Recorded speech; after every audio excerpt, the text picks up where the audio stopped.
I'd just like to start by saying that I'm really privileged as one of the older people here that everybody's here have all these great family to be, and for us to be part of it. As the passing of the guards sort of gone by with old Took and Shoulder leaving us, Roland over here, he's become the regatera of the family, the big chief. I'm not sure why I am. I might be the second in command, I suppose, something like that. Anyway, I'll just tell you a couple of stories. A story about Roland to start with.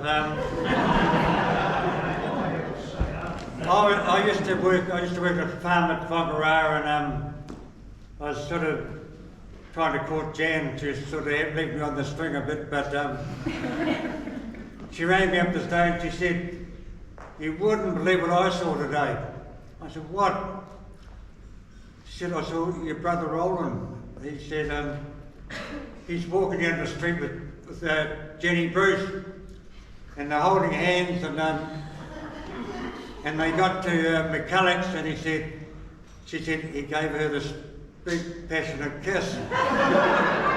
And I said that couldn't be right.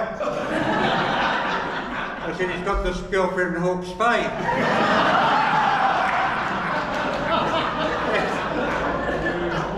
I couldn't turn it together, and I thought he must have been too timing. Which one?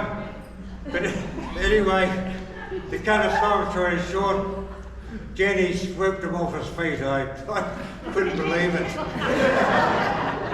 And within a period on, it wasn't very long, they were engaged, and the next minute they were married. And I remember my father, Dad, he thought Roland was far too young to be getting married, but he forgot when they got married, Mum was only 19 and he was only 21.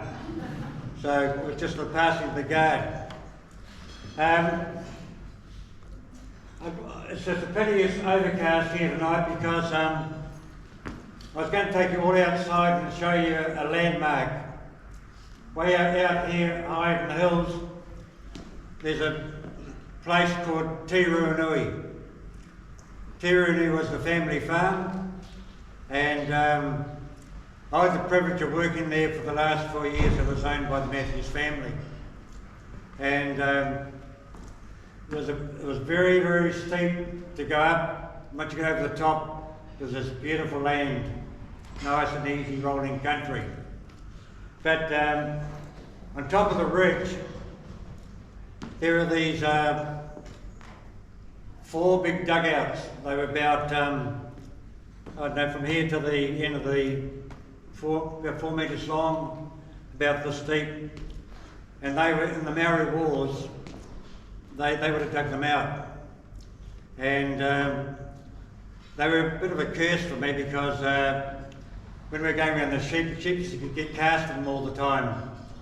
And they roll over in their backs and they couldn't get back up and out of these dugouts.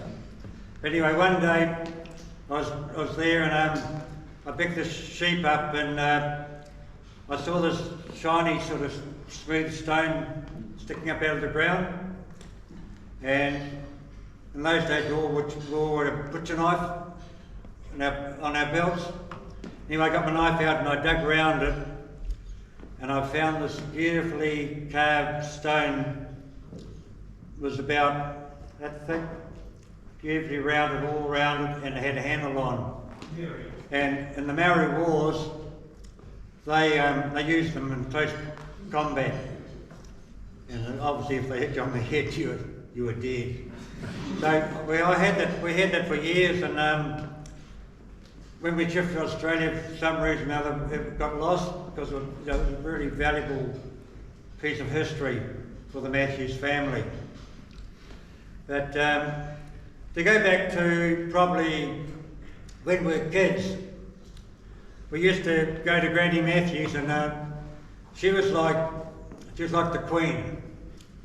She'd sit in a chair and she'd have her pearls around her neck, big these huge pearls around her neck, she'd be, and we were little wee kids, and we'd have, when we went to see her, we'd have to sit around in a sort of circle, and we'd sit down like this, and she'd say, Brian, so Brian had to go up and talk to her, then Sholto, he'd go up and talk to her, then Roland, now what have you been doing today? Oh, I've been riding my horse. That was about it. Then Charlie, what have you been doing today? Oh, I've been riding my horse too, and she'd say, oh, that's lovely, that's lovely. And she'd say, oh, well, that's very nice. And that was it. You never ever got a cuddle from her. That was as close as you ever got to like old Granny. And like that was the old days. And I remember we went to the beach one day, we were like only kids, and they took her gazebo, and they put it up on the edge of the beach. They took her best chair out of the house, put it in the gazebo, and she sat there like the old queen, and looking at all us guys, and we were having a hilarious time. Getting back to sort of Christmas time, we used to, for lunch, we used to go to Matthew's family for lunch, and for dinner we went to Mum's side, the Dodds side of the family. And a lot of the lunches were held out at Wainui Beach. A little guy called one of our uncles, he was a little short guy, about this big.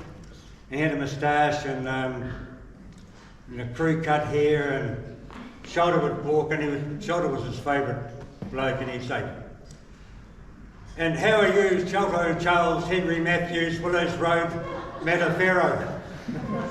How are you today? Yeah. But the Matthews were sort of, they all wore ties. I mean, it was a different sort of thing. Then in the afternoon, we go to the Dodds side of the family, and Nana, she was born up at Mangatu Blocks, which is way, way, way, way up in the hills. And for them to come to town, you used to have to